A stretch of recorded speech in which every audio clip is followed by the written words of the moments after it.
But first, here's my take.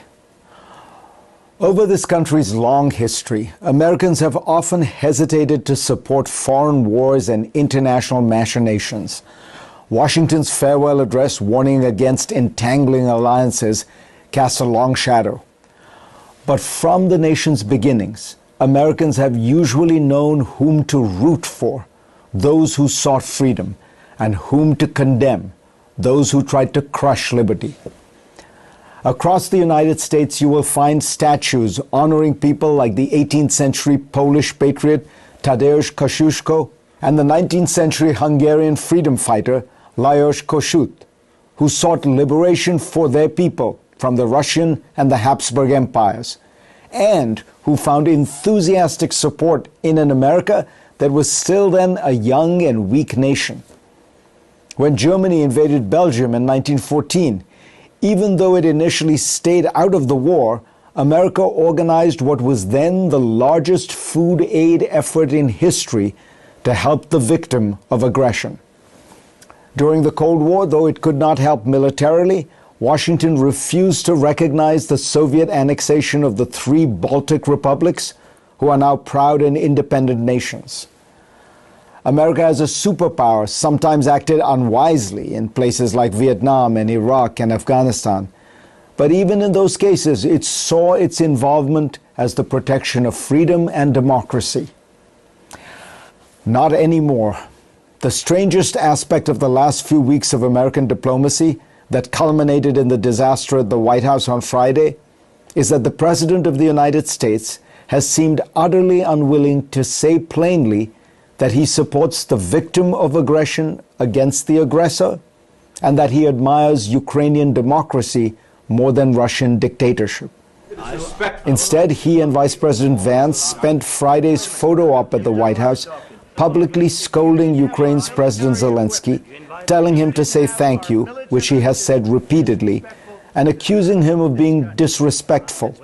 Zelensky's fault was simply to point out that Ukraine had in fact signed a ceasefire deal with Putin in 2015 in Minsk, but that Putin had continually violated it ever since then.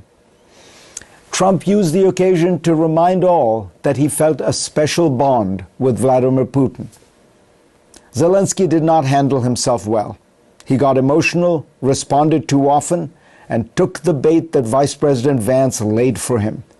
He should have studied how President Macron and Prime Minister Starmer handled Trump. Constant flattery and deference. Churchill said of his relationship with his American counterpart, "No lover ever studied every whim of his mistress as I did those of Franklin Roosevelt." But he's a man leading a nation at war that has lost tens of thousands of people. He is fighting for his very survival.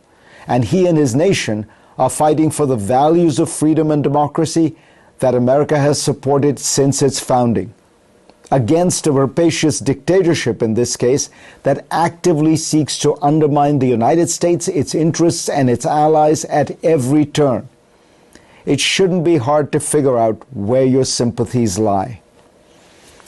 Friday's turn of events took place after weeks of diplomacy in which the Trump administration has bullied its neighbors, asked Canada to cease to exist as a country, pressured Denmark to sell Greenland, and Panama to hand over the Panama Canal.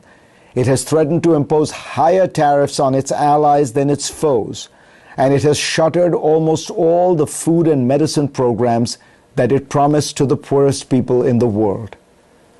The conservative former British cabinet minister Rory Stewart asked in sorrow, was it for this that the US spent 80 years building power and alliances?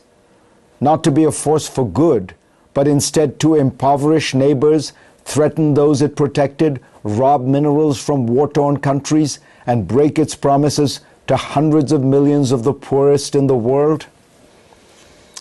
President Trump is not just changing American foreign policy. He is reorienting America's moral compass, a compass that has been firmly set since the country's founding almost 250 years ago.